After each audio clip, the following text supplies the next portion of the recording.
First of all, it's wonderful to be in a session that's about class consciousness and class struggle. There aren't too many sessions on that, not only in the whole world, but even within the World Social Forum. And I think that's the heart of the issue. And what we've had is a series of contributions which I basically agree with. I mean, we started with Wanda, who said, well, class struggle exists in the United States, but it's a complicated story, right? And that's, of course, and then she tried to show the ways in which it was a complicated story. And I agree with that. And then we had a second speaker who said, well, I want to tell you about the impact of technological changes such that really class struggle exists, but not quite where you normally look for it. You normally look for it in organized labor movements or trade unions who are representing workers who have jobs and so forth. And in point of fact, these days, that seems to be a relatively small group, and there's an emerging, much larger group of people who don't have this, who aren't in that situation, but they're still struggling. And we've got to recognize that that's really part of class struggle. And then we had Maureen said one thing which I liked very much. She said, well, 99% of us are really alike. And that was a key thing. And then Jerome came along and said, well, there is a class struggle, but especially in the United States, we're not as conscious of it as we ought to be. And he tried to explain why that was, but also he said, and that's, I want to pick up on that, towards the end of what he said, without a revolutionary class theory, there's no revolutionary class movement.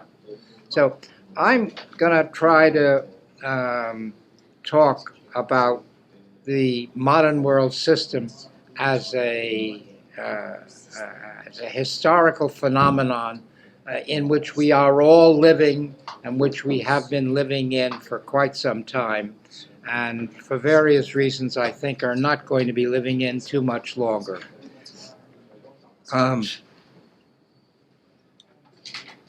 We're in a crisis of the modern world system. In a very elementary sense, the system is a capitalist system, and the capitalist system depends upon creating new objects which other people buy, and they buy it, and the person who is selling it is making money out of the person buying it. That's very oversimplified, but basically that's what happens in a capitalist system. And what's been happening within this system is that it has, in fact, constantly, how shall I say, as workers in various ways have engaged in syndical action and gotten, therefore, some concessions out of their employers of various kinds, employers have tried to figure out ways of undermining these workers and getting a cheaper labor, so that they push one group out and focus on another group, which happens to be previously outside of this and is happy to enter in, as Jennifer said very well. They get more than they, or maybe somebody else said, it doesn't matter. They get more than the others, but they don't get as much as they merit or deserve. So what's happened is constantly, new groups are brought into the position of being the actual producers of these goods, and this depends upon the availability of these groups. And the fact is, as more and more people are pulled in, they are no longer another group to be available. And basically, sometime 20, 40, 50 years ago, we began to reach the point where it wasn't possible to find the people. We had exhausted the pool of people that could be pulled in at the bottom of the workforce. And as a result, one of the, if you were a capitalist trying to make money, the fact is you were finding it more and more difficult to make money out of production.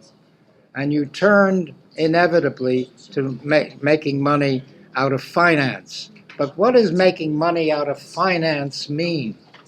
Making money out of finance means you take money that's here and you, by some mechanism, financial mechanism, put it over here, which helps the people who are over here, but is not an increase in money.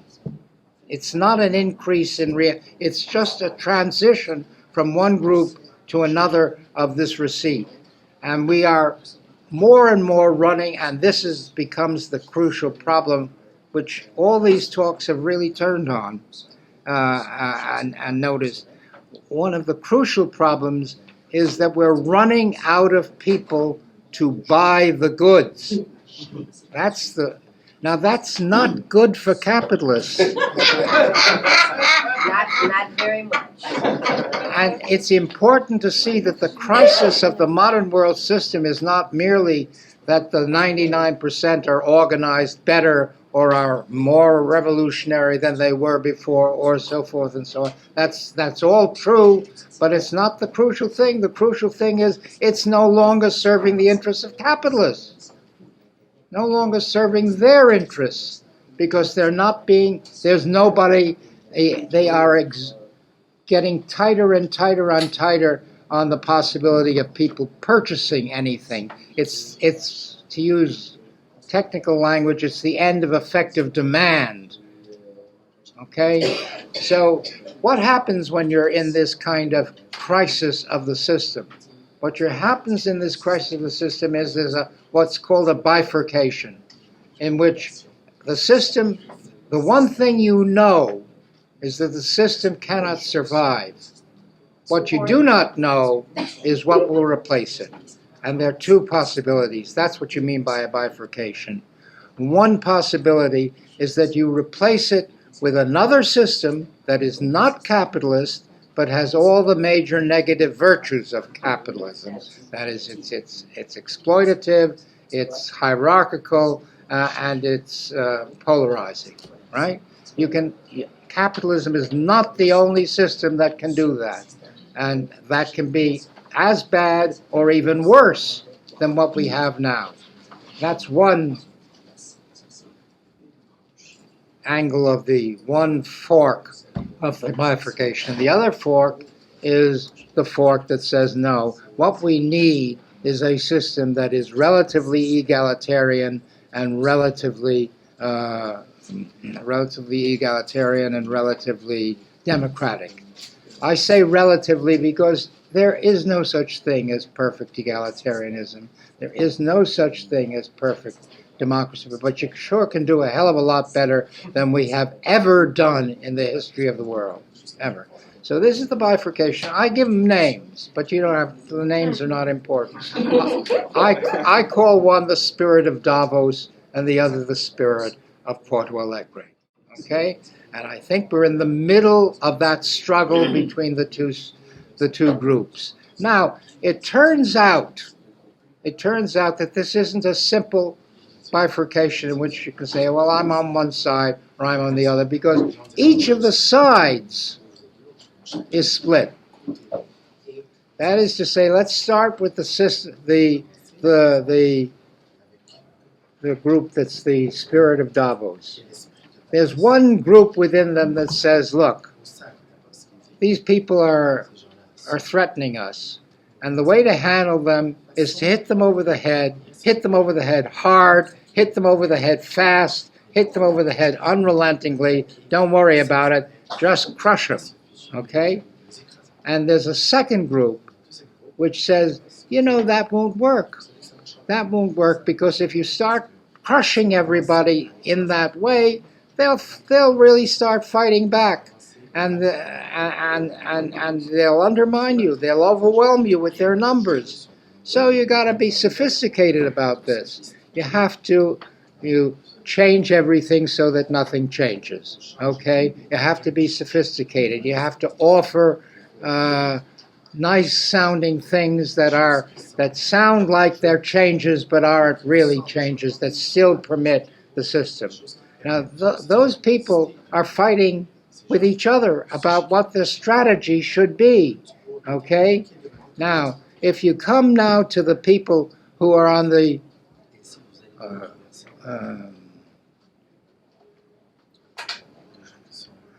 group of the group of Porto Alegre, the spirit. I use the word spirit because the actual conferences are not important, right? They come and they go, and those were the conferences where was a lot of this started, but it doesn't matter. The spirit of Porto Alegre, there are two groups, and they're repeating the argument historically of all the anti-systemic movements. There was always a group who said, look, you've got to have a very strong